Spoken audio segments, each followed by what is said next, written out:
Hello, everyone. Welcome to Refract Podcast. This episode, we have a special guest, Dillon.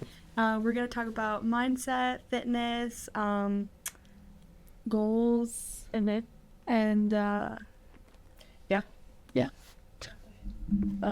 Hi, Dillon. Hello. I have one immediate question that's actually been on my mind. Okay. Are you indeed related to Dillon Phaneuf? I am, yeah. No way. Yeah. Dion would be like my third cousin or something like that. Have you met Okay. him? Yeah, when I was younger, I don't, like the name Phaneuf is not one that you would find commonality with where there isn't someone related. Yeah. Not to get into this too much, but I was raised very interestingly. And so my family lineage, I know what we were doing about 800 years ago, something like that. And so there's been books created, like passed down. So I know, yeah, so I know the journey from like England to France, like in the 1600s or something like that. We were Farnsworth, which was an English name. Okay. And then they migrated because France and England were going to war. I don't remember which one. And they migrated to France, but that name was English. So they changed it to Phaneuf. So the Phaneufs that exist come from that Farnsworth legacy. So all of them that are here are probably my related. Wow. So, don't know who that is. He's an NHL player. NHL player. Yeah. And then he played for the Calgary Hitmen in the WHL. Okay. He followed football, but American. Got you. Yeah. I grew up in Prince Albert, Saskatchewan. They have a WHL team, the Prince Albert Raiders. Right. So when he would come and play, that's mostly when I kind of would see him. And then I seen him at a few family reunions. They're from way, way, way out east, though. Like Prince Edward Island is where they resided in. Wow. I did not expect you to say yes to that, actually. There you go. Yeah. My brother and I used to, we had this big, like, stuffed dog, and we used to dress him up with a Leafs jersey because he played on the Leafs. Yes. And we really didn't like him. And we no. The dog That's with fair. the Leafs jersey. So that's really funny that you're related. Yeah, it is. Yeah, what do you do, and where did your journey start in terms of getting into the gym and getting into lifting and coaching? Sure. Yeah.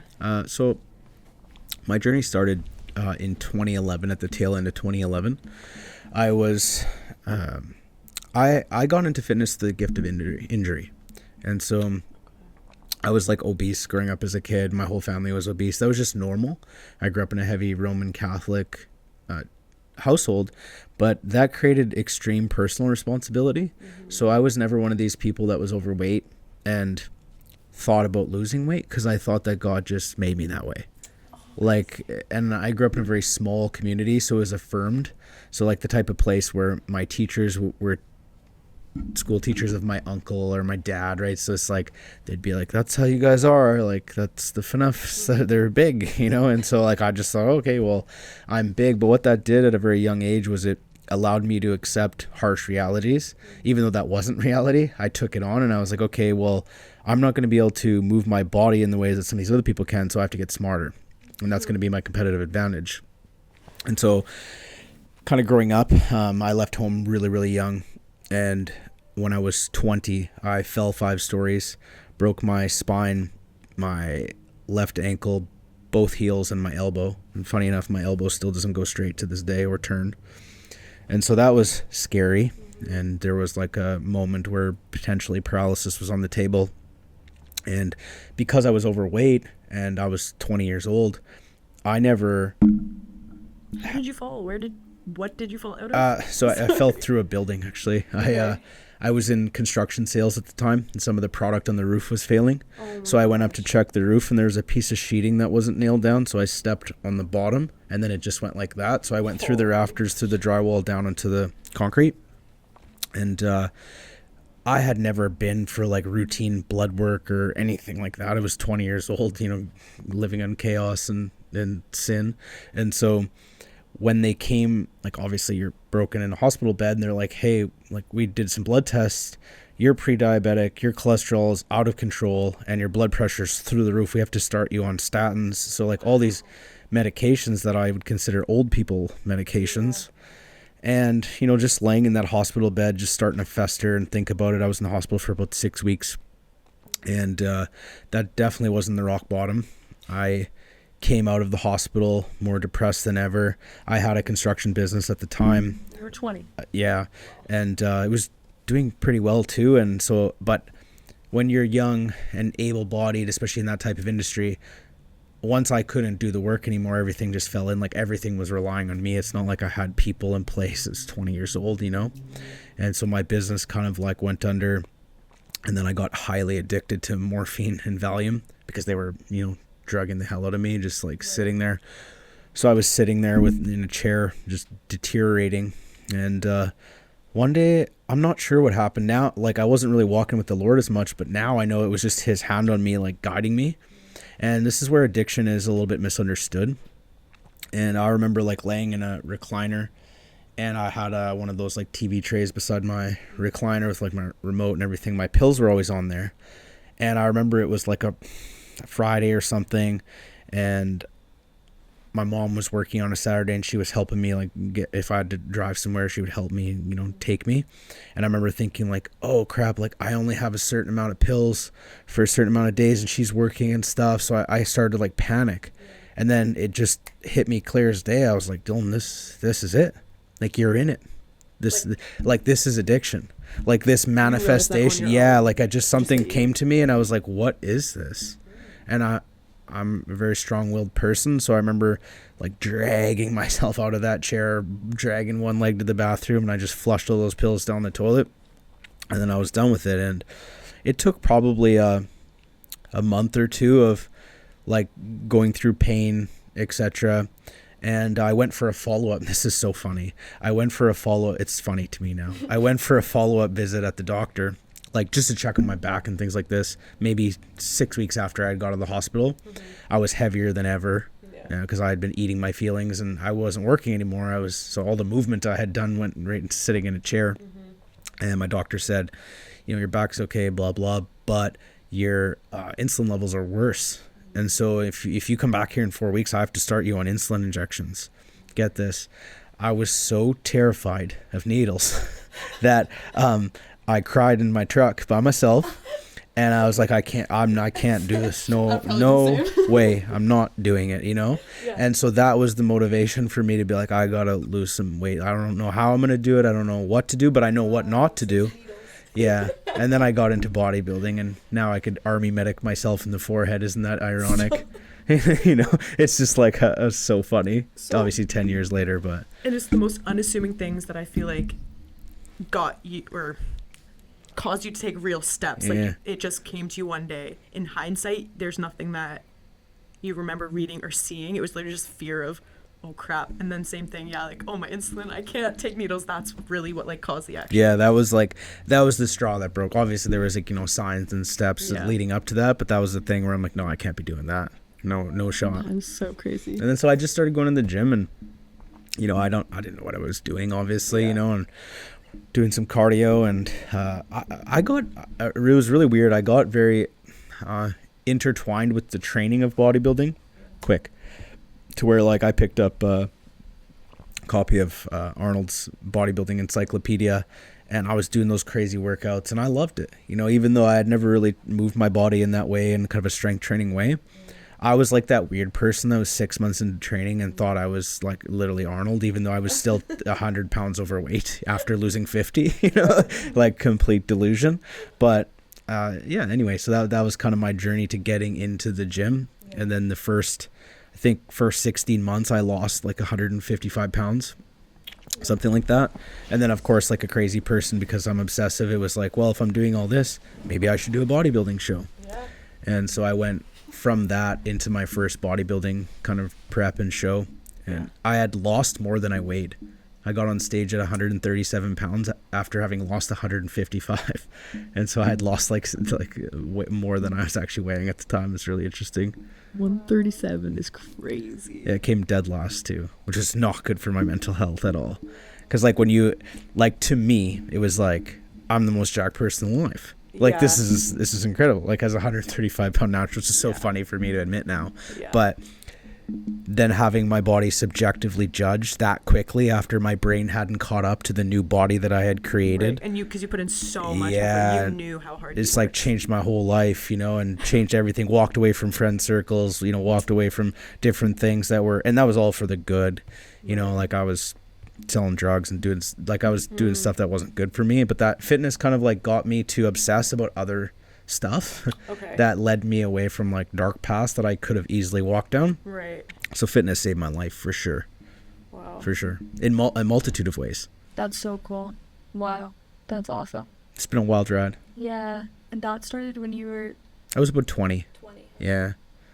And so it took me about I'm a fast learner. So I think about just walking around the gym and I grew up I was living in Prince Albert, Saskatchewan. It's about a little bit bigger than this, but not that much. And so the same people go to the gym every day at 5:00. Like, yes, they have X amount of members, but it's the same 50 or 60 people. You see them every day.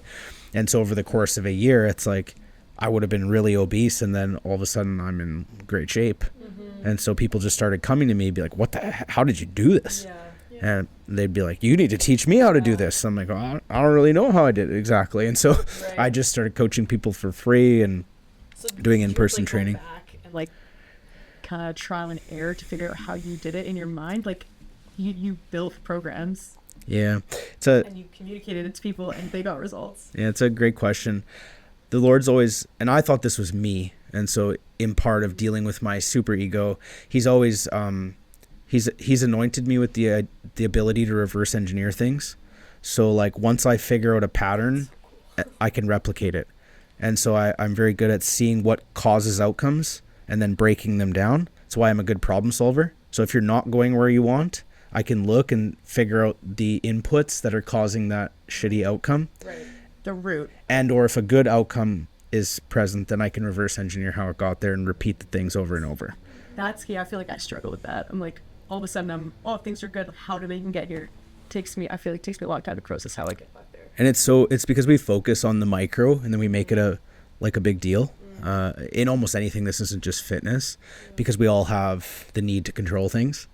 Yes. But like if you look at, like all of the billionaires on the earth, there's about six things that they've done that have led to about 85 to 90% of that wealth generation. They just do the boring stuff like over and over and over and over again.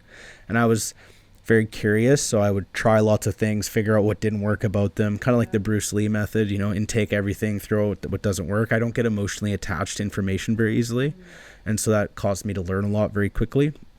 And because I had a cheat code in some sense, because I've mentored a lot of coaches now, and part of the struggle is it takes resources to fund things. We were just talking about this.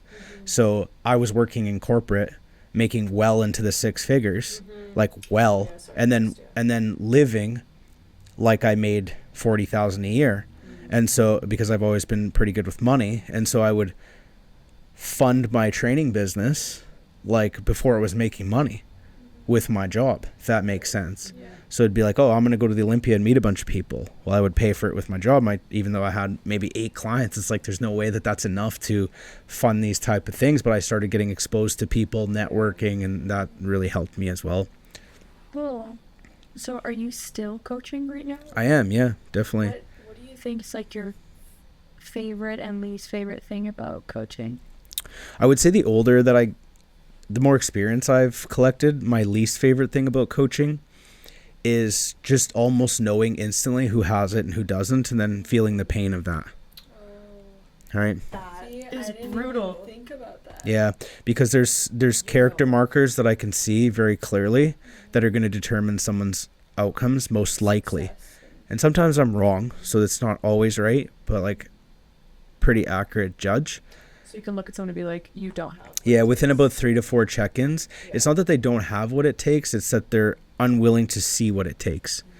And I can tell who's going to make a transformation in 6 months and someone who's going to need 5 years, just like that. And unfortunately, the people who need 5 years want it in 6 weeks.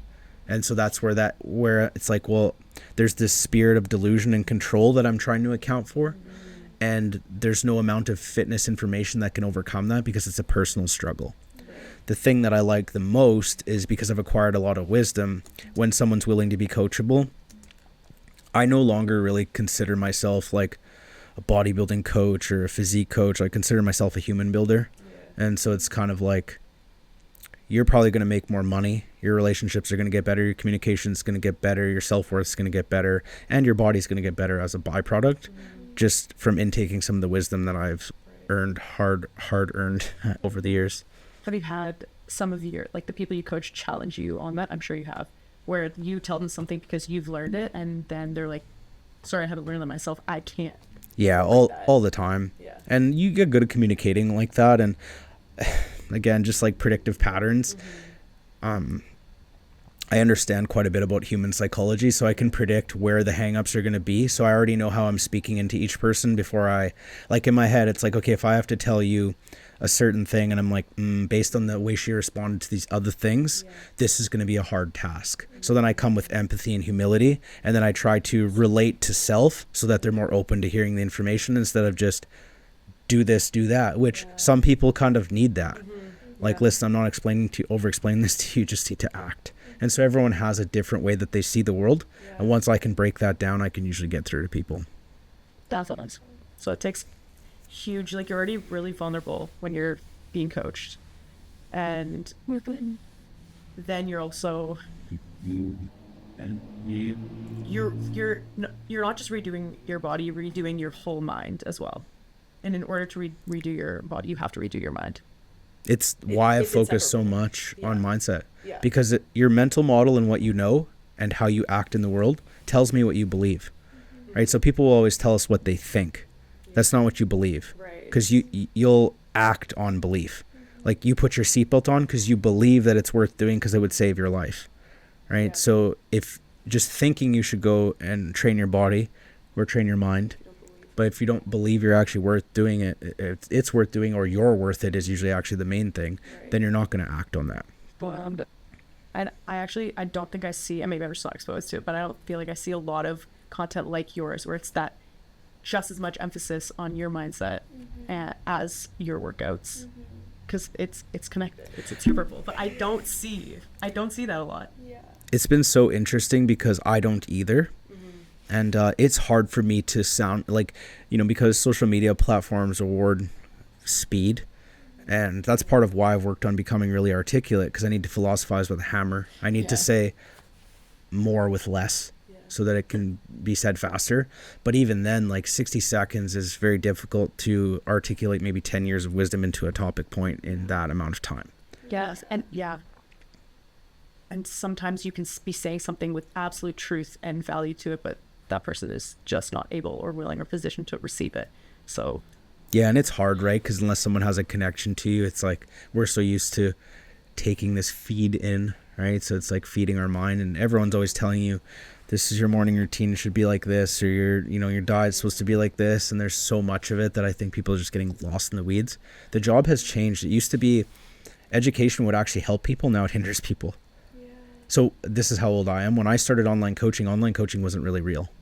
Like, me and Lane Norton and a few other people were like doing email check-ins. Like, it wasn't a thing. Like, people thought like, well, you're a trainer, like at a gym. It's like, no, I do their stuff online. I look after their protocols. It's like, but you don't go to a gym.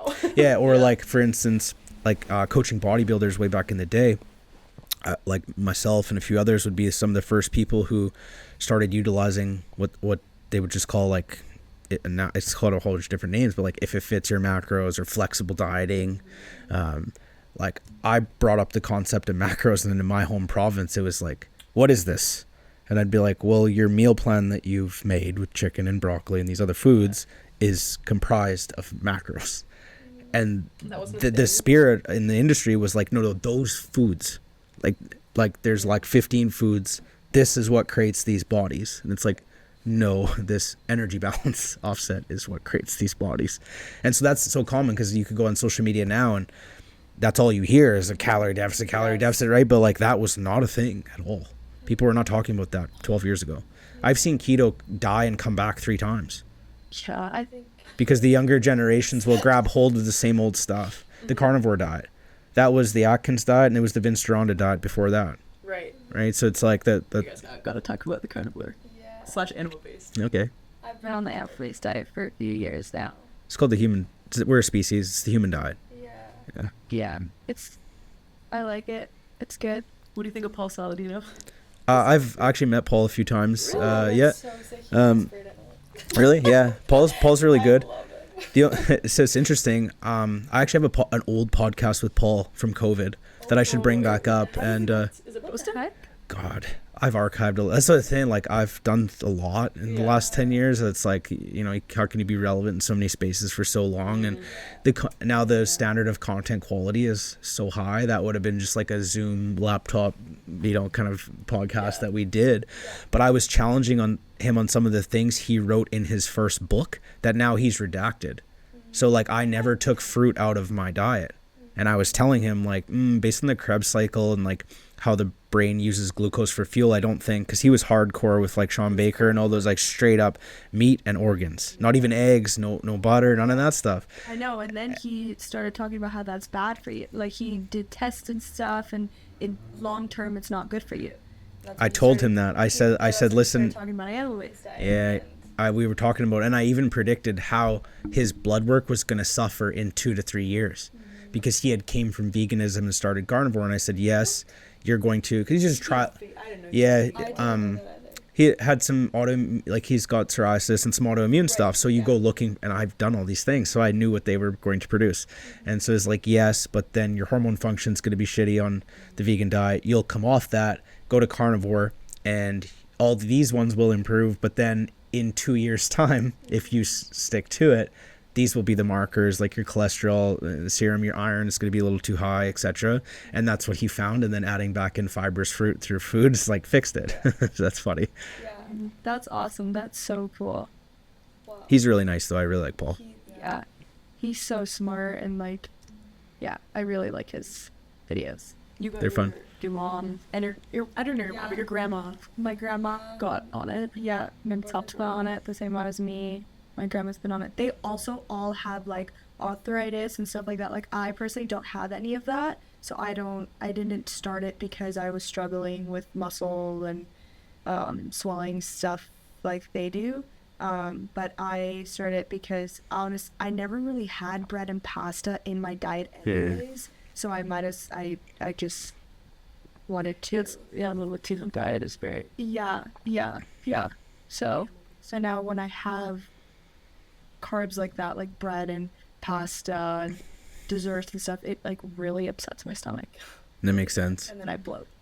So what I'm just saying, meat and fruit and. Yeah, and especially in the first bit, because your microbiome adjusts to, like, the foods that you're eating. So, like, a lot of the anti-goblins and stuff that you would produce to digest that sort of die off. And then if you introduce it quickly, your stomach probably would get slightly better.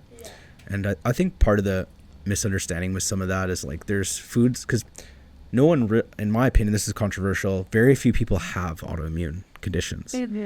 Like, as if it drifted down from the sky and they caught it. Like, that's how most people treat it, almost like depression. I have a disorder. Yeah, like, my body's, like, not working. It's like, no, you're not giving it the right things mentally and physically. And so this is a condition of outcome based on the inputs that you're putting in. Change the inputs, probably change the outcome. Yeah, for sure.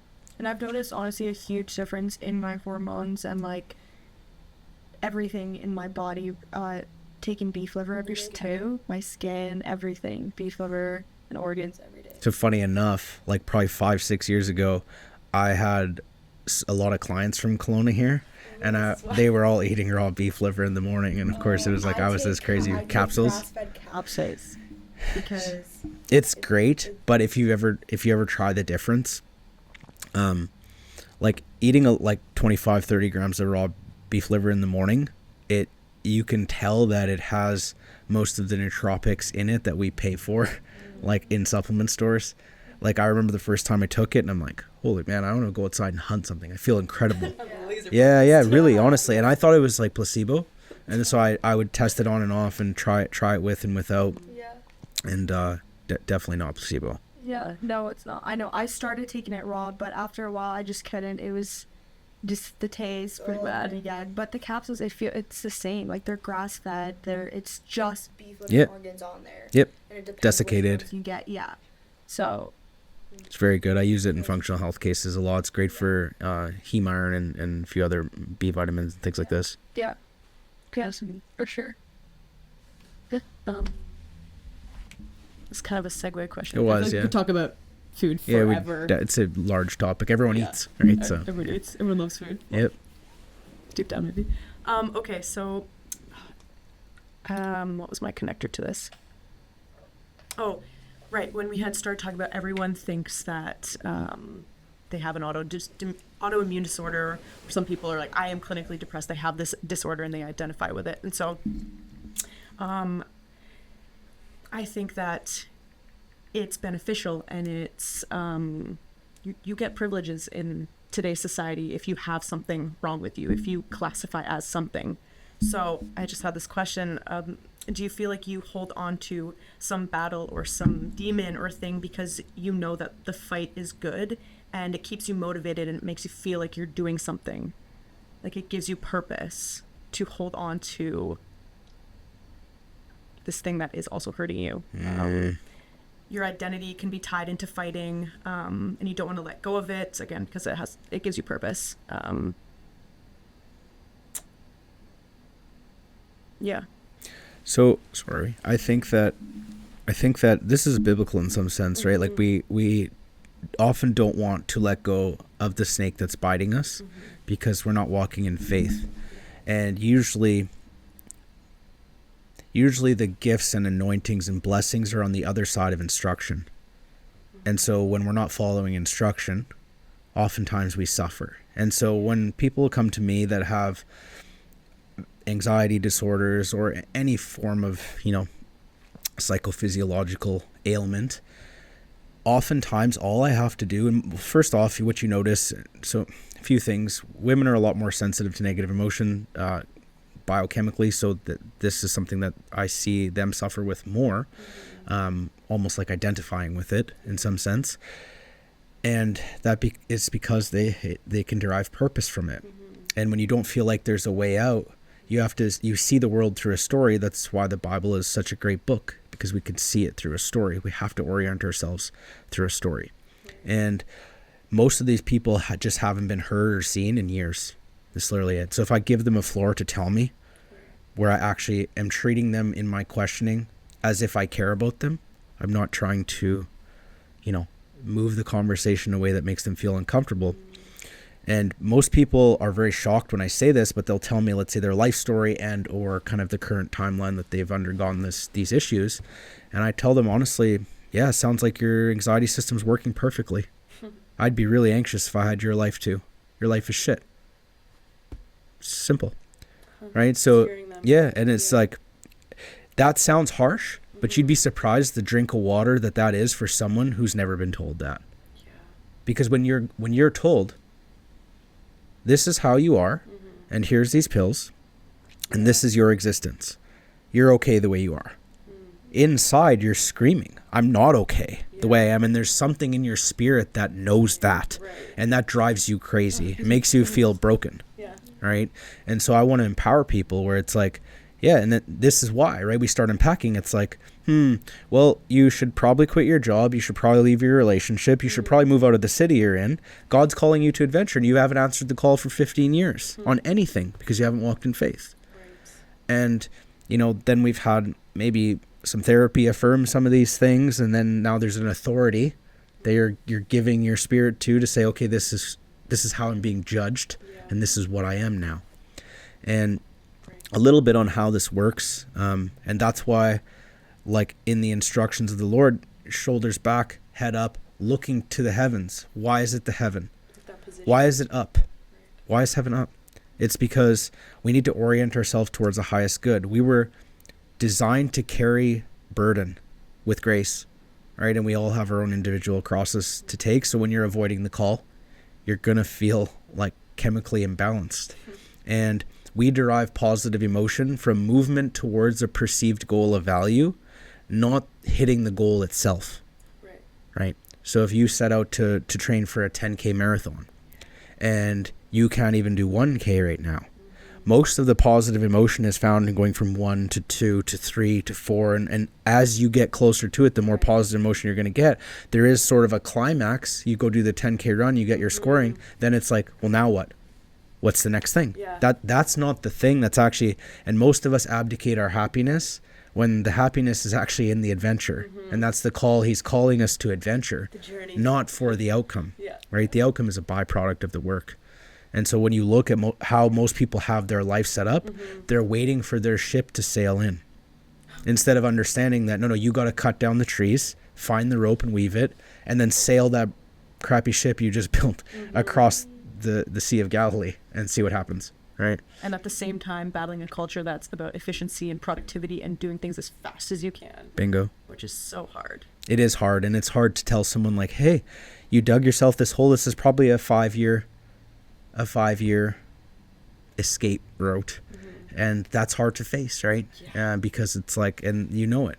And so we literally derive positive emotion chemicals or negative emotion chemicals based on the goals we're setting in our life and how we're moving towards them.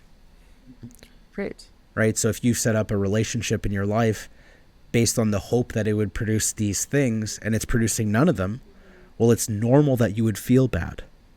And so what needed to change? Is it the map or the expectation? And sometimes we have poor expectations, so that's where that ties into that, where we're expecting something of a person, place, or thing that thing is not bringing us that. And so it's either that or the map that they're orienting themselves down the path of life just needs adjusting. It needs problem solving. Is there something personal for you, and you don't have to share, but is there some battle that you had a hard time letting go of because you found purpose in it? I'm still doing it. Yeah. Spirit of control for me. And, I recently started talking about this, and it's actually, I don't know if you guys know this, I do a podcast with my pastor. And I had just shared some things about my upbringing with some personal friends, like at the very recent, I'm talking the last 3-4 months, where I didn't know a human being could undergo that much pain. And that's coming from a person who's lived parts of his life violently, criminally, also, sharing the things that I have shared. And there was all these things that I had just buried. And so I'm holding frame talking to you the way I am now with like water, like streaming out of my body. And while that was very painful because I'm a very curious person, it made me think like, wow, that's doing something to me. Like there's no way that's living in you. And then I noticed from just getting through the processing at one, it kind of made me brave to do it again and then again. And so I'm in this healing process right now. And when people ask me about my upbringing, it's funny how we'll even choose certain things to protect ourselves. So someone would ask me about my upbringing and I would say something like, well, it's kind of like being raised in Sparta or like a CIA Red Room program. And a lot of people have like maybe 1 or 2 things that pop up. Like when that comes to mind and they're like, oh, that sounds interesting. Maybe not the best. And then that's it though. Right. And so that was a way of like answering the question without really answering it. Here, this is what I'm saying. You identify that however. Bingo. But the difference is I know exactly the depths of what those things are. And so I was saying that on purpose because if someone went home and did some homework on that, they'd be like, oh, okay, that's interesting. And so just sharing some of the stuff on my own podcast, my dad had this exercise called the tempering, and there was a winter version and a summer version. But the tempering was essentially, and you usually knew it was coming like 2 or 3 days prior, and it was done as a punishment, sometimes just a flash, but usually as a punishment. And so there would be an anxiety knowing it's coming. Like, why did they throw Christ in jail before the crucifixion? The crucifixion was a famous Roman form of execution. The reason they wanted him to sit on that for 3 days in jail was because you have to think about how you're going to be crucified. And so I knew you'd be at school and think like, oh, tomorrow after school, like this is coming. And we always had these, they're hot tubs, but they're called fire tubs. So you'd build a fire like in this metal box, kind of in a hot tub, which sounds really weird. It'd be like a metal box. So there's like a tin box where like wood goes in there, you start a fire, and then that fire is in the metal box that's also sitting in the water. So basically, like, yeah, it's like they were like hot tubs before you had like jets and all these type of things. Yeah. And so you'd come home from school, and the tempering was you'd be stripped naked, put in the hot water for like 15 to 20 minutes, and it would be like Saskatchewan winter, you know, minus 20, something like that. And then you'd have to get out and kneel in the gravel or stand naked. And then my dad would watch from a high window. This is what your dad would put.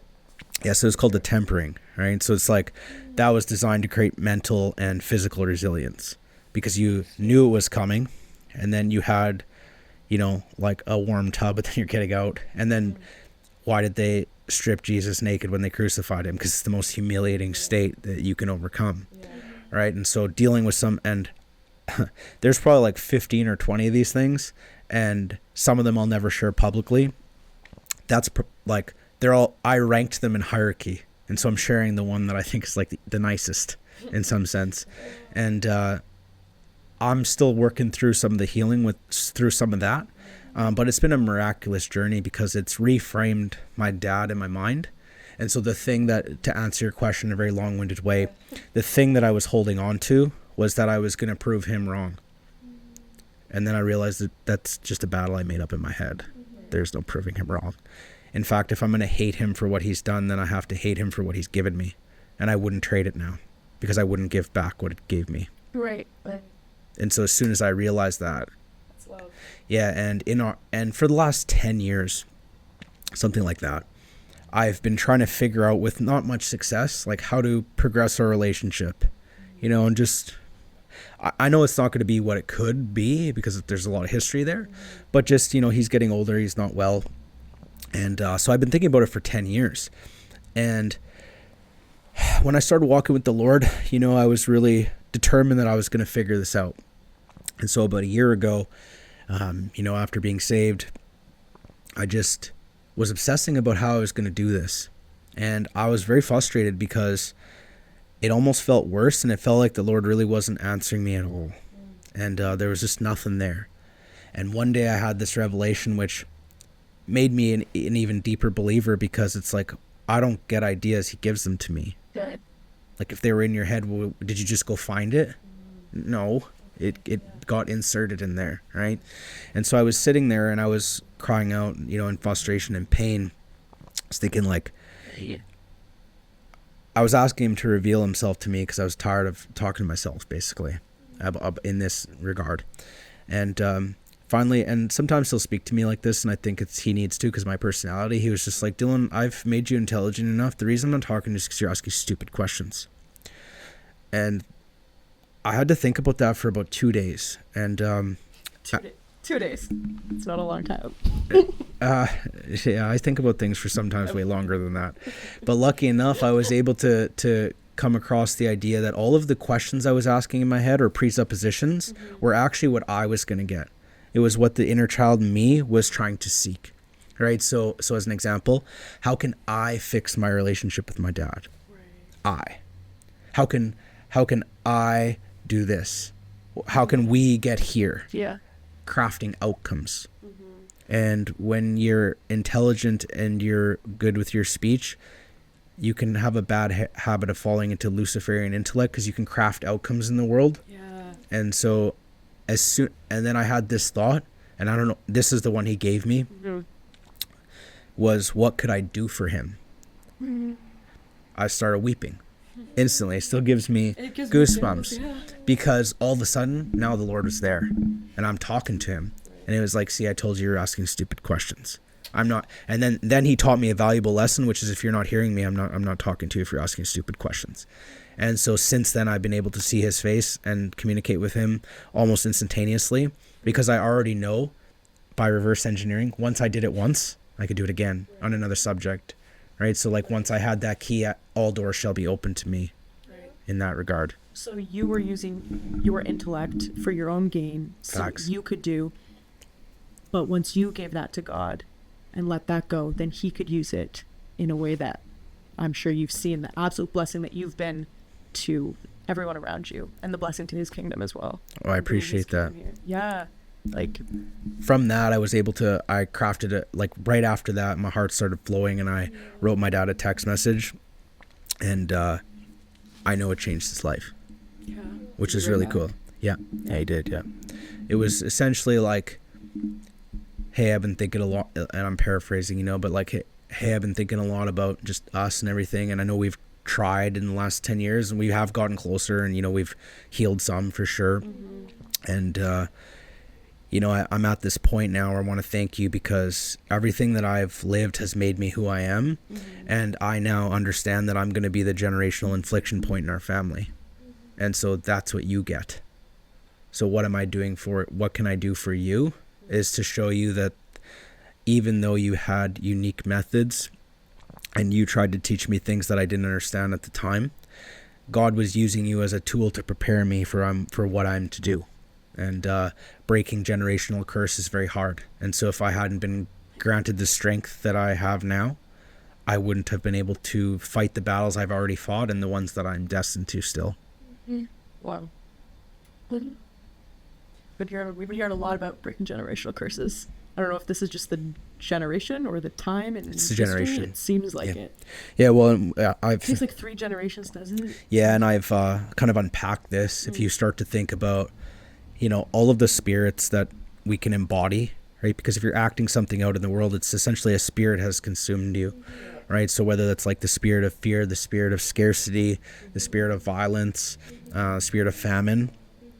And I think you guys are a little younger than me. I don't want to date myself, but like if I go back 3 people, it's like, especially like where I'm from, it was like Civil War 4 people ago, First World War, Second World War, and then my dad, right? So like that's what they were coming off of, right? And it's like life changes, and I've studied all of the darkest and most evil things in the world, so I understand the psychological underpinnings of how things end up where they are. And it's when you have that understanding of the last 125 years, it's perfectly reasonable that we've ended up here. And so a lot of the people that are between 25 and 35 or 40 years old, let's say something like that, in that 15-year gap, are working hard to not pass down some of these same things that don't need to be carried anymore. And maybe they did, right? Because when life is hard, sometimes life is hard. You know, like God sent the Israelites out into the desert for 11 years, right? So it's like sometimes you have to bear your cross, but we don't live in the same famine-based world. Yeah. We have other problems, but we don't have a lot of those problems. We need to retool. I feel like sometimes in generational trauma too, the enemy attacks every family with like the same trauma. I've realized that a lot with a lot of people. Definitely. Yeah. Well, because if you've seen it, it's much easier that you're likely to believe it. And so if you've seen it be destined to someone that you care about, if it's happening to you, it's easier to accept and to live, to speak into it. Yeah. That's correct. Then you got to break that. Yep. And recognizing the pattern is actually the most difficult thing, because when it's living in you, it just feels like that's you, right? Oh yeah. And you'll, to your point earlier, you'll defend it. Yes, for sure. It's yours. Yeah. With prejudice, a lot of the times, that's why no different than like a recovering alcoholic has to be aware that they are an alcoholic before they'll accept help. Otherwise, they're going to push you away. And I did a lot of that in my early 20s. Sure. People trying, God would put someone in my life, and it's like, I'm not listening to that person. That's a nonsense person. Get them away from me, you know? They're trying to speak something into me that I don't want spoken into me. Yeah. Yeah, because as much as you try to avoid the Lord, like, he's always going to keep trying. Learned that the hard way. Yes, me too. It's so like, funny. We've all just ignored him so many times. And I'm like, you know what it is for me? It's not even the ignoring. And I still struggle with this. And another thing, letting go. It's the negotiation part. Because now I've gained enough wisdom that it's scary, because I understand the instruction, and it takes me 6 months to do it. And when I look at all of the areas of self-loathing that I might have in self, it's that the spirit of cowardice keeps coming up. Yeah, so like, and now that's starting to really annoy me now, because it's like, okay, it's over here in the relationship, it's over here in your work, it's over here, and again, once I become aware of something, I can't unsee it. But it's been the hardest thing for me to shake, because I have lived an interesting life, and I felt like I've had to craft a character for each person that I've ever talked to, because I feel like I won't be seen or heard, because I see the world very differently than most people. And I'm very lucky that I have a circle of people who love me for me. And even despite me almost trying to self-sabotage all that for, you know, a decent amount of time of that, the fact that they, you know, some of my best friends never left, you know, and to the point, and I've talked about this on my podcast, like I think, so like just about a year ago, I contemplated, and I mean essentially tried to take my own life. I was done with the human experience. And a lot of it was because of shame and because of this feeling of cowardice and not following instruction. And I felt like no matter where I would go, eventually I would just cause people chaos. So I had built this model of myself almost like nuclear power. So like I had noticed a pattern where people would be in my life and they would be better for it, but then after a certain amount of time they've been exposed like too long, and that reaffirmed me having to the story that I should just walk away because everyone would be better for it. And then I was dealing with a whole bunch of other things at the time, like I thought proving my dad wrong. You know, I'm the first Phaneuf to not farm for like 700 years, and so that was like not a good thing, I guess, you know, viewed a good thing. And so I thought like, well, when I make X amount of money or have this stuff, and then this spring the Lord was like, okay, fine, here you go. And that felt so empty, like in a way that I can't describe. And I know I'm not the first person to discover this at all. It's actually quite common in highly driven people. But I remember like a month last year where I made more money in 1 month than my mom has ever made in a year, but also feeling like complete shit, you know? Just still wasn't enough. No, and like it felt worse because then the whole expectation model of MAP of positive emotion was based on I'm supposed to get something now and I'm not getting it, and I've sacrificed, I've fought wars for this, I've crafted my whole life to get here. And so that was kind of like what really spiraled me, let's say, into a state of negative emotion that was hard to come out of. Very. That expectation, that's so key. I'm definitely gonna think about that point more. Yeah, it's deep. It runs deep for most of us. Yeah. 3,000 shares. Never seen personally a bodybuilder or coach post something like this, and so it really stood out for me because I was like, wow, I have always wanted to like talk about this with the bodybuilder. Like, how do you keep wanting to like do it, knowing that like you struggle in all those aspects like while you're doing it, and trying not to idolize your body and like still putting the Lord first, or just like having a positive mind doing it, you know what I mean? Like, yeah, well, and the one thing that most of the, and this doesn't apply all the time, but most of the industry doesn't talk about is the effects of drugs on your brain. Right, so when you're using performance enhancing drugs, they're the best crafted drug almost to let the devil in, because they're making you dumber and more aggressive and more short-sighted while you think that you're not those things, if that makes sense. So in your mind you think you're smarter. It's like alcohol in that sense, where like it's sort of, and Nietzsche had a great quote that's like, be careful of unearned wisdom. And so when you build your body up very rapidly, and something that should take 10 years, and for someone who's very genetically gifted, let's say, they can just take some PEDs in 1 or 2 years. A lot of men's value is based on a hierarchy of competence, and physical stature is a piece of that biologically. And so what you're seeing in bodybuilding a lot of the times is an over exemplification on one of the status markers. So there's an overcompensation on physical attributes, but then a lack of mental attributes, discipline, spirituality, you know, and a variety of other things as well.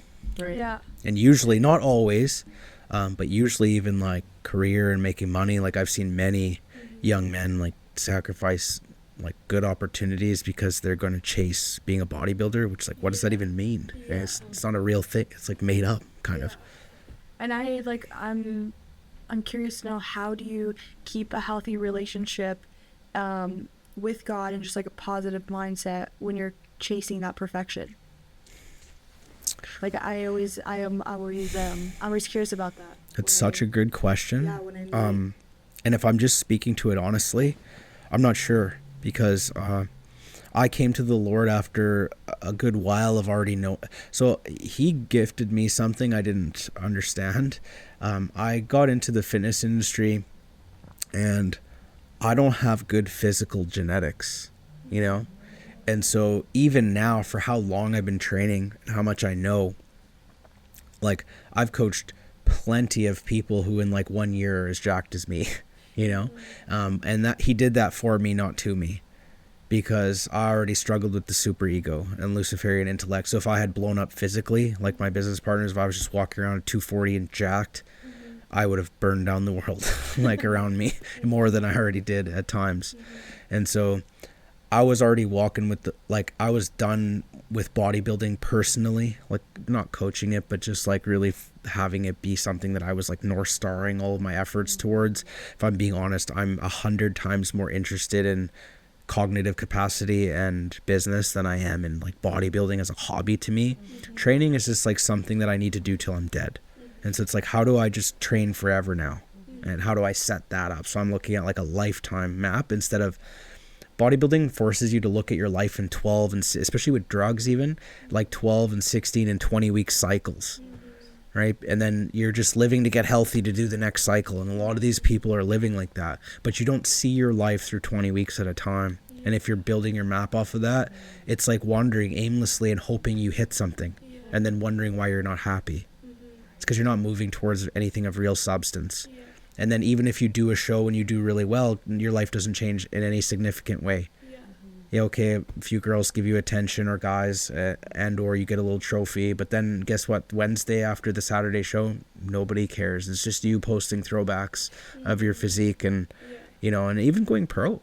It's like you got your little cardboard sign. What did it do? You spent probably $15,000 to get that. Sure, I heard it's In a season. Not in, if you've been doing it for 5 seasons, you probably spent $50,000-$60,000 to get that. And then you wake up and you're now the worst again. Yeah. And Right? I feel like it's such a hard sport to live a life for Christ. Like I have a hard time understanding how you do. Like, how do you? I wouldn't have been able to do it, I guess, probably, to be honest. I think there's special people who probably can, and there's like a couple years ago, Mr. Olympia was Derek Lunsford. He's came to our gym before. He's great for the sport. He walks in his faith a lot, but his personality is very different than mine, and he's very timid and just like soft-spoken. And so I think there's certain people who can, who didn't get into bodybuilding or physical fitness because they hated something. Who did get in? Yeah, the very few people who get in because they just were curious and wanted to enhance something they already liked or loved, but obviously you want to change it at some degree. But because it's like treating yourself as if you're someone you care about instead of someone you don't care about. And like for most of my bodybuilding journey, it was fueled mentally as if I was treating myself as someone I don't care about. Like I wouldn't talk to you the way that I would talk to myself. There was that viral sound that's like, oh, you're asking for so and so? Well, too bad, she's dead. It's like killing yourself. Which, yes, like there's. That's not a Taylor. Is that a Taylor Swift song? Dang it! Sorry, you Swifties. No, but yeah, like, which is true. We need death to self. Again, something God-given, created but corrupted by the world. And yeah, I just hate that sound. Oh, you're asking for Rebecca? Sorry, she's dead. She can't come to the phone. You just hate yourself so much. Yeah. And anyways, that's just that made me think of that. Bodybuilding is an interesting path. I love that what it's given me, and I'm blessed because it has provided, and I now view it as kind of like, if I'm being honest, one of the reasons I'm staying in it is because I want to be a voice of reason. It's not because I'm like personally necessarily like interested the way that I was, like from a hobbyist standpoint, like I was very interested in it, but after a certain amount of understanding, it's like I don't feel like there's much more I could learn like about the subject and like how to make it better for people. And even if I could, sort of like the extra effort to get the another 5%, I don't think is worth the time and effort. And time is my most valuable resource right now. So I'm trying to put it into things that, you know, will benefit my future personally, not just like the way I look, you know, and no different than the money. You know, like I thought one day if I could be like 200 pounds with abs, you know, like I'll feel this way and I'll have these women and like whatever I thought, I'm not really sure. I've been 300 pounds and obese. I've been 230 pounds and obese, 250 pounds and obese. I've been 135 pounds and lean like a bone rack. Been 155 pounds, 175, 85, 95, 215 pounds on a lot of steroids. Big for me. And back to 185 pounds. And guess what? The only person that cared really was me the whole time. And that's spoken over 10 years. So imagine thinking that all of those things were going to do something for me. And then unraveling that rope after finally getting to the end of it and realizing like there's nothing on the end of it. I've been pulling this thing like thinking there's a big fish on it. And yeah, literally it's just, that's it, you know? I feel like I often get to a place of frustration with the social media realm and the bodybuilding, and I feel like I maybe landed at a place that I don't even know what it was. Not judging people, but I'm like maybe a bit angry. Like you're out here, you're posting all of this content and you're directing other people on what to do, but then, you know, I see you outside of the gym and all you're doing is complaining. All you're doing is talking about other people. Like it's just... that's very stuck in my mind right now with the fitness community, and that's part of the reason why I left one of the local gyms here, because everyone was on that like bulk and cut just completely, and everyone was just bulking and then cutting for the boat season or whatever for the summer. And it's weird. I came from Ontario to here, and this was the first time I was exposed to gym culture. I never went to the gym. I played soccer. I was in sports, Gotcha, whatever. yeah. But I never was into it until Kelowna, and there was this huge I guess just culture of the aesthetic for the body. It wasn't a lot for the mind, and I was really confused, but this is just how everyone was. So anyways, yeah, I got really stuck being angry about it for a little bit, but I guess, yeah, now hearing you talk about it, that every like hearing out people's stories and hearing that a lot of it, people just haven't been encouraged, people haven't been loved.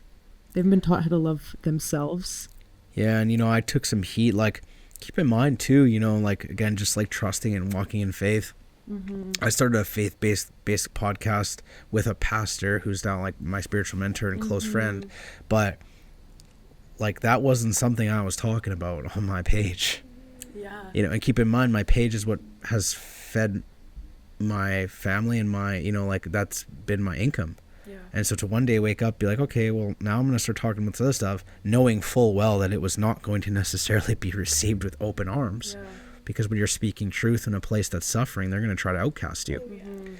And so, you know, some of my engagement is down and things like this, but it makes it worth it. Like I've even collected, I've had my assistant and myself just collect a list, and sometimes I go look.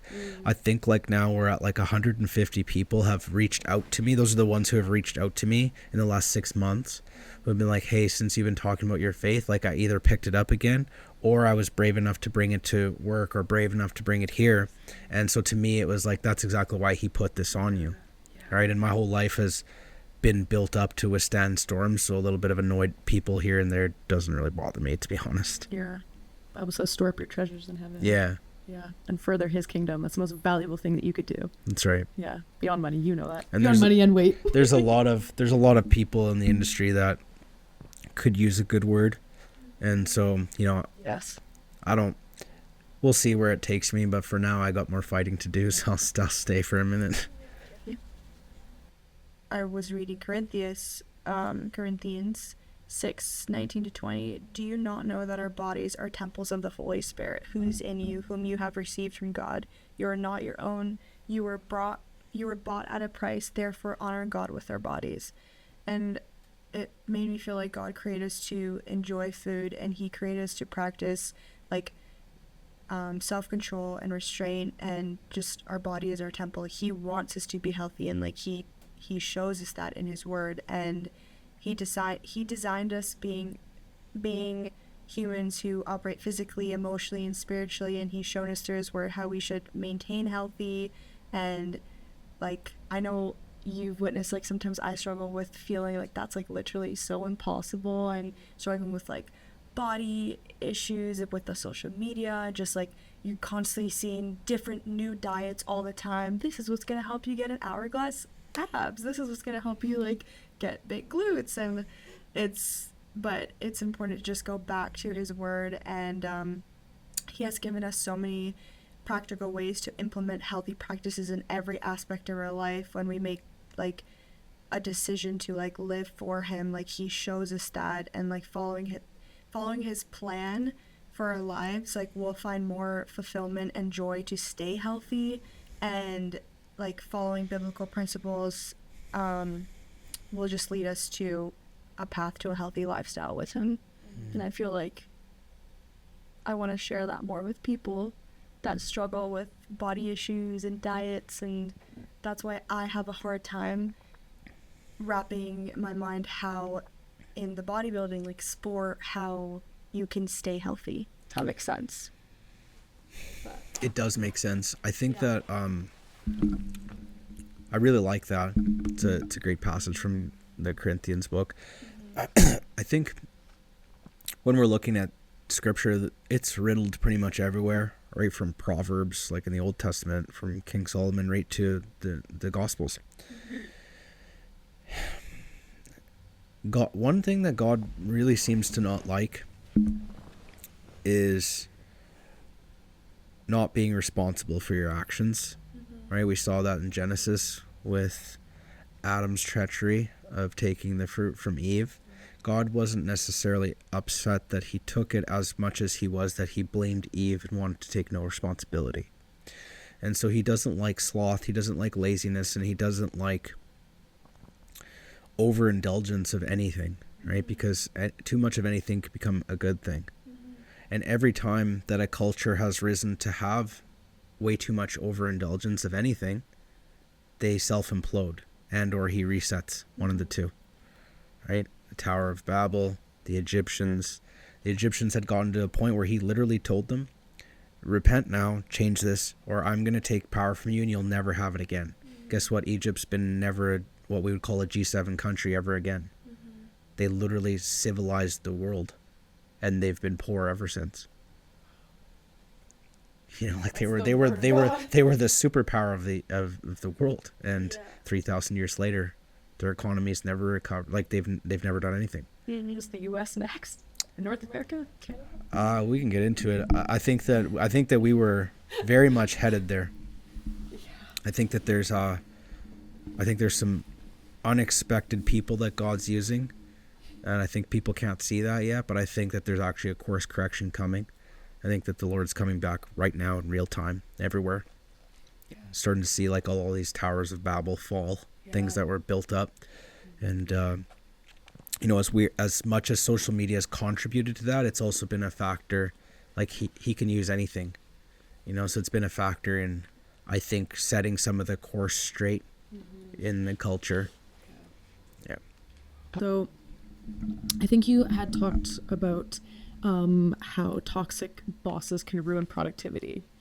That really caught my attention. Okay. I feel like one of the patterns in my life, one of the trends that I've noticed is having a hard time trusting authority or anyone who's in a position to lead me in any way, because I'm always worrying, what if you don't know? Like, what if you lead me the wrong way and I'm trusting you? So I don't think I've fully unpacked it, but that's why this caught my attention, because I was like, oh yeah, what if? So someone can lead you well and help you see the light in yourself, like you said, or someone can lead you poorly and try to fix every broken thing in themselves through you. So yeah, I was just wondering, like, do you remember how that came up in your life to talk about that, or just any insight you have on That's a great question. Yeah. And so I actually might answer this differently than you think, because there's oftentimes the Lord has asked people to serve other folks that had authority that weren't anointed with authority. Maybe they had got it through corruption and power, but if you stay close to him and his word, sometimes he'll call on you to be obedient in places where it doesn't really make sense. There's that word again, obedience. Well, I struggled with it too. I struggle with it, but Yeah. God's life for us is lived forward, understood backwards. Right? So you understand it with retrospect. Yeah. And one of the things that, because of the family I came from, I always tried to obey my dad. And yes, I broke a lot of rules and things, but when it came to the work or came to things that he had me doing, I tried to obey him, not because I thought he was right, because it was sort of a respect thing. Right. And oftentimes, even if you're being led by someone who doesn't have the best intentions for themselves or you, if you lean on respect, you'll actually still get farther, right? So you'll attract more bees with honey than you will with vinegar. And so a lot of the times when you're trying to follow them but secretly point out their moral flaws, and like maybe by certain comments we make or like a little bit of disobedience, it actually makes it worse for you and for them, right? It makes it worse when you're slowly trying to like undermine them. Yes, because they're not going to get a revelation probably from that place, and then you're going to suffer because you're not just trusting the path that has been laid in front of you. That's so hard. It's I really, find it hard in my mind. really hard. Honestly, it's really hard for most of us. Struggle with different variations of control. One of the things that and it took me a while to craft this vision.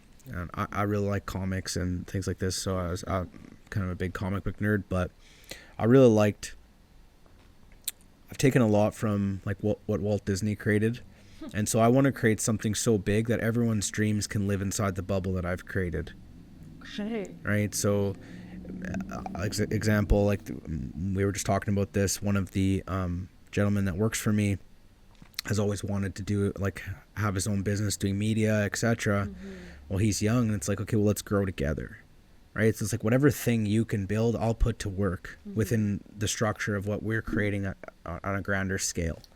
And so I really like speaking. That's one of the things that drives me forward now when trying to drive business forward is the opportunities I'll be able to help people with, to like literally a lot less about myself, which is so nice because I love being able to create opportunity for people and open doors. Right. And so a toxic boss essentially does the opposite route. And so they're running in the spirit of tyranny, where they're going to try and undermine or try to keep their position of power. Yeah. But all we have to do is look at like the biological literature, right? Because I think when we've been duped into thinking that power is only acquired through tyranny, and so is authority, and that's kind of what culture teaches us right now. It's actually not true. It's actually the sure way to lose it. If you just Frans de Waal is like one of the world's leading biologists in chimp behavior right now. He's made this super evidently clear. When you watch chimps in the wild, yes, there will be a chimp that comes to power who's like of brute force and does not share resources well, and takes the reproduction resources away from the other males. He might get away for a few 2, 3, 4, 6 months, but then what happens is the 3 next strongest ones rip him apart in his sleep. Right? And that's what happens to every tyrannical king. It's what happens to every failed administration, prime minister. Eventually time catches up. Right? You can't keep a lid on tyranny for. I feel like that's a biblical promise. It is, yeah. And so sometimes if you're in a position where you can't see the leadership, etc., sometimes it is about patience and obedience. But there is also such a thing as just people that are so toxic that you have to move, right? Like you have to get away from them, right? And that's where coming up with our own individual discernment for where we're at in our life. Right. And that's where I think people don't look at the reality of the outcomes of their life, right? Like someone will, I've had conversations on both ends of the aisle, this is because we're talking about work, where someone will explain their work life to me. Maybe they have a pretty well-paying job, but they're working for one of these people, and they have been forever. Yeah. And it felt like, and they're like, yeah, well, I got this money saved up, I got a pension. In my head, I'm like, you're valuable. Like, go get a different job. Are you crazy? Yeah. But then I've also spoken to other people who are like, in their early 20s, just crafting value and competence. And it's like, I'm just going to quit tomorrow. And I'm like, but you have $300. That's not a good idea.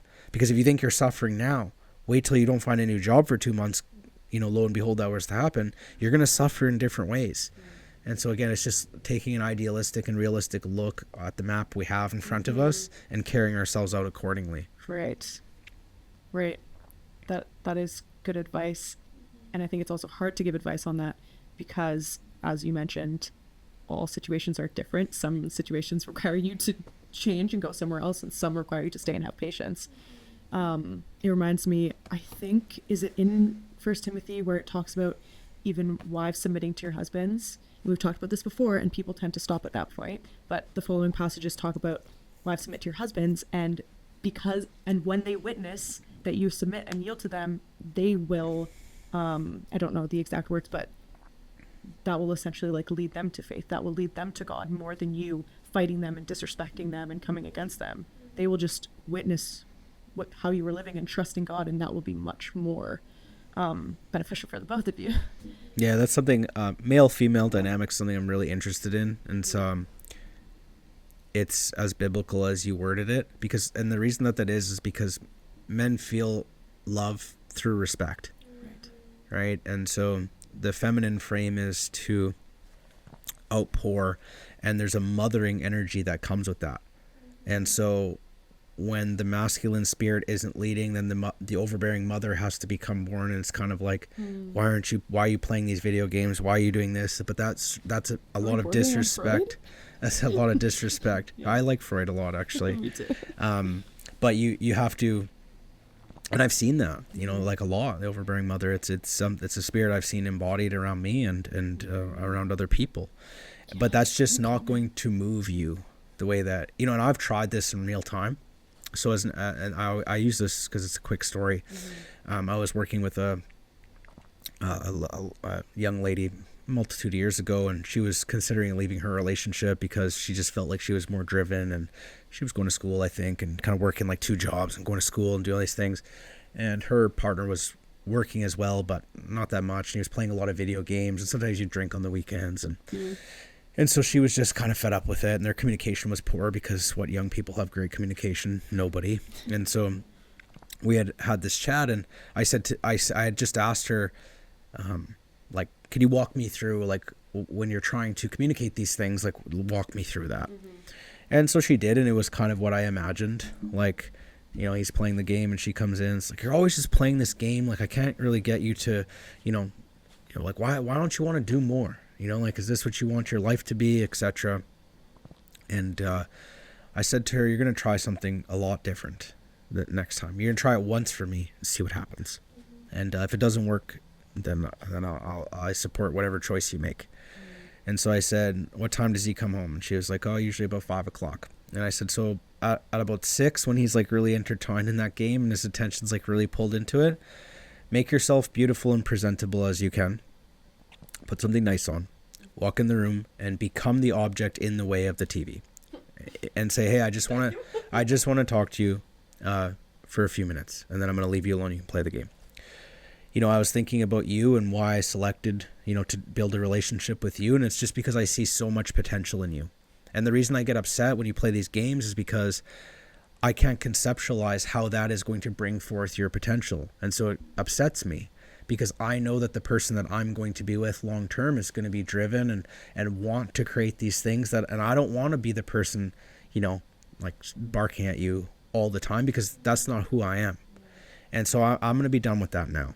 And, I hope that we can maybe work on this. And I said, just don't wait just leave the room. It's gone.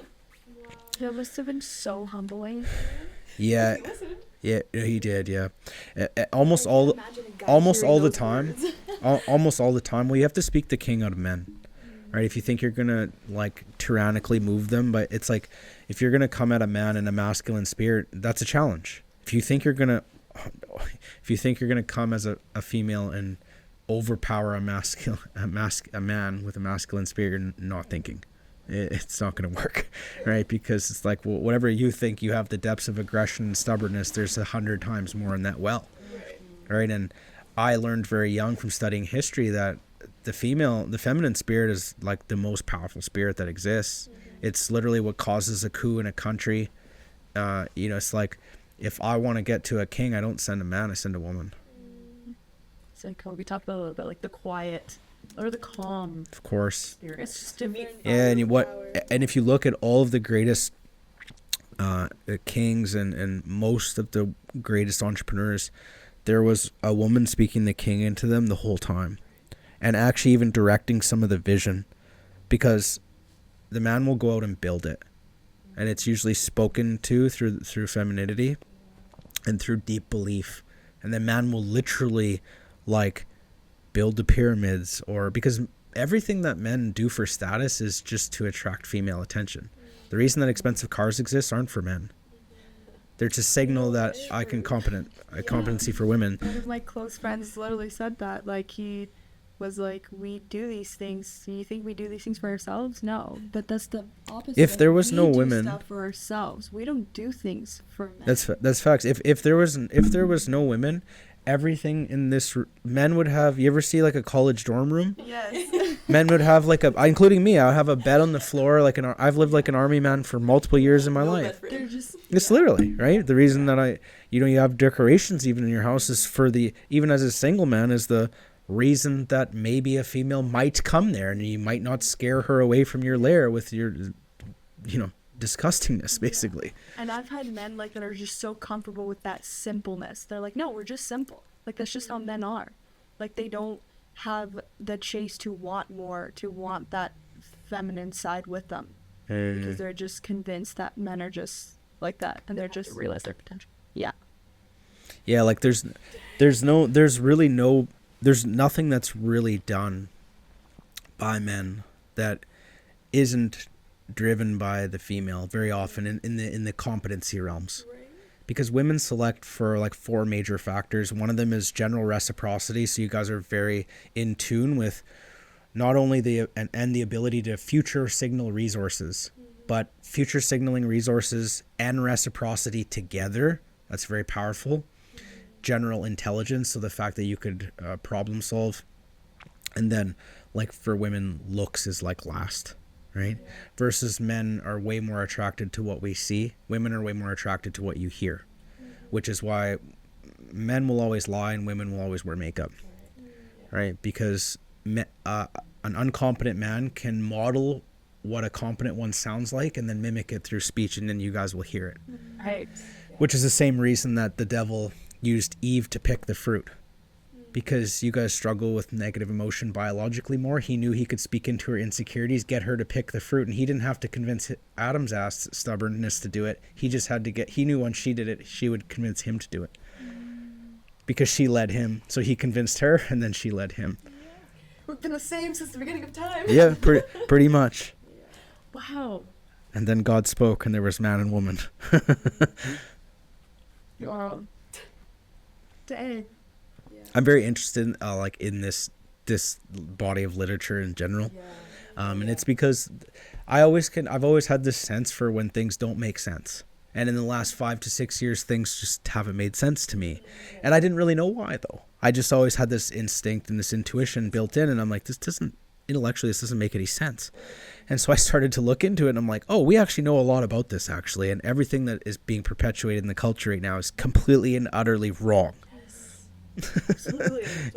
Yeah, it's like upside down world where like the truth is viewed as like not, and then the untruth is viewed as it, Oh, it's wild. Like, I just went to the States for Christmas break, and it's wild what kind of ingredients they have over there. Like, I went to Trader Joe's and I went to a couple stores with my mom, and they're just, America's just being lied to, like, just about the food chain and everything. It's insane. I got a bag of, it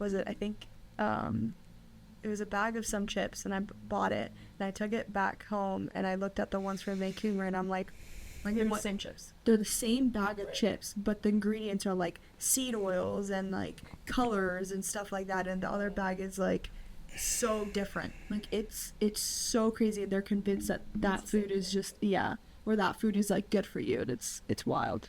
Yeah, no, it's wild. Like I made a couple threads posts this year last year, I guess, that got me in trouble. Which, like, I don't regret what I said. Was it about seed oils? One of them was about depression. and I basically said depression's not real, and people got very upset with that. And then I saw how much identifying with the depression, which made me more right in my mind, when I'm like, oh, okay, I see what's going on here. And then I just started to look into it culturally, and it's like, guess what? The rest of the world agrees with me. You go to Africa, they don't know what that word means. They don't have words for that. In Eastern Europe, they don't have words for that. And I actually talked to this lady and her daughter and her son. They go to our gym, and they're immigrants from Romania, which is the most Christian, the highest standing Christian population right now on earth. And her son was university age, and he came home one day, and it was like, she's telling me this story, and her accent was so funny, and she's telling me, my son comes home and tells me, Mom, all these girls, they're on pills. Every girl's on medication. What's wrong with them? And so she was like, you're not marrying any women from here. Like, we're going back home to find you a wife, you know? And, you know, to her, it was just like, what? Like, she was asking me as if I had the answer, you know, like, why did you guys do this? And I'm like, I don't know. You know, so anyway, and I get it. People have ailments and things. So I'm caught. It's just that in a Threads post, I wasn't laying out all the little context and, you know, and yeah. And then the other one I got me in way worse trouble, which is like, I posted it thinking, you know, one of these ones where you're like, just like any other weird thought I have, it's going to be no big deal.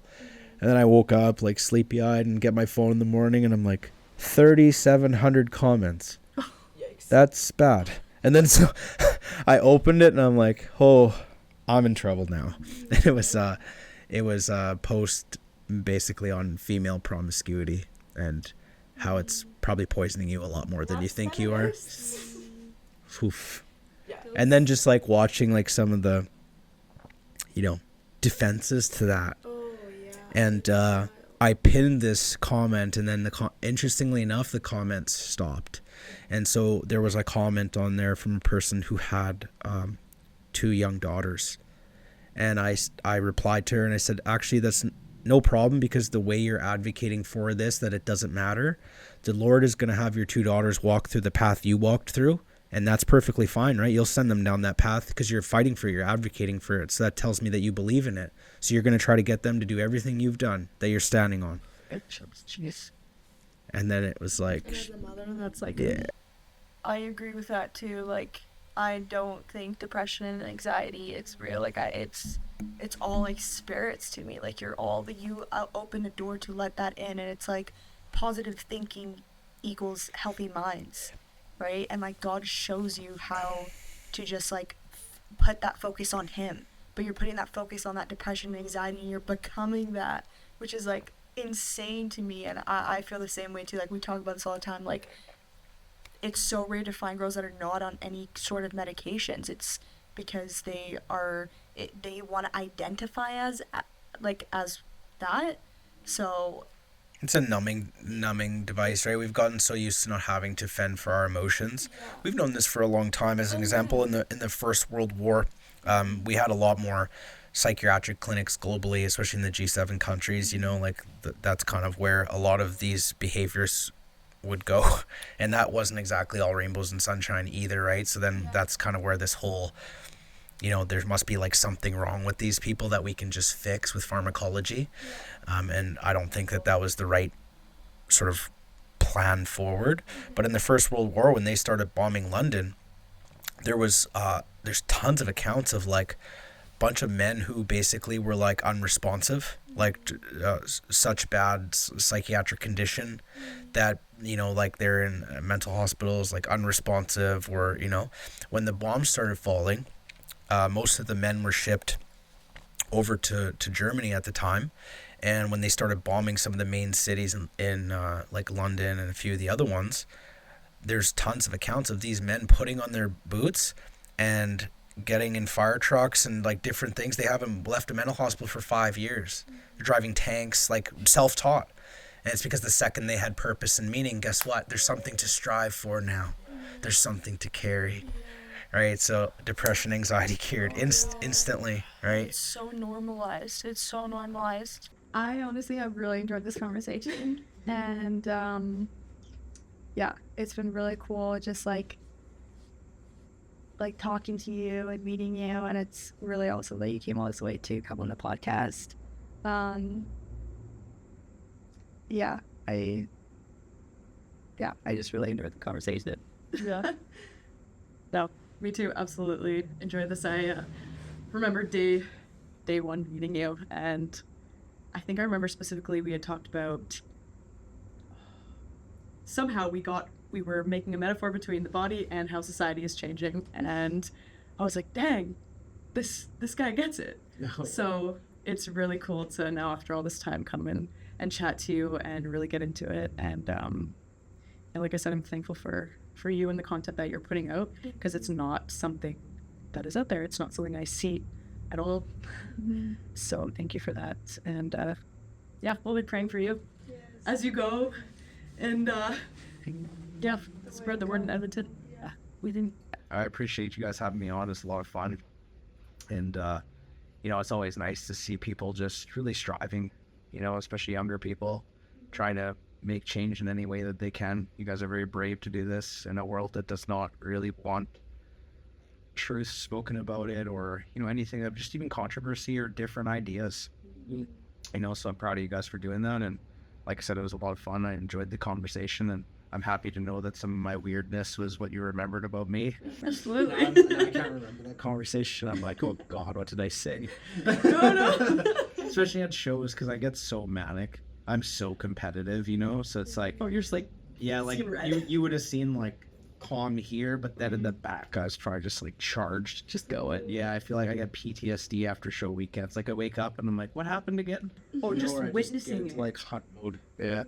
just witnessing going to the show, it changed me like forever. I was panicking the whole time. I couldn't breathe the whole time I was watching the people on stage. I was like, are you okay? It was horrifying. Yeah. And anyway, thank you for having me on, and I appreciate it. Yeah, thank you. And thank you all for coming and watching. Yeah, we appreciate you so much. And yep, until next time. Thanks for watching.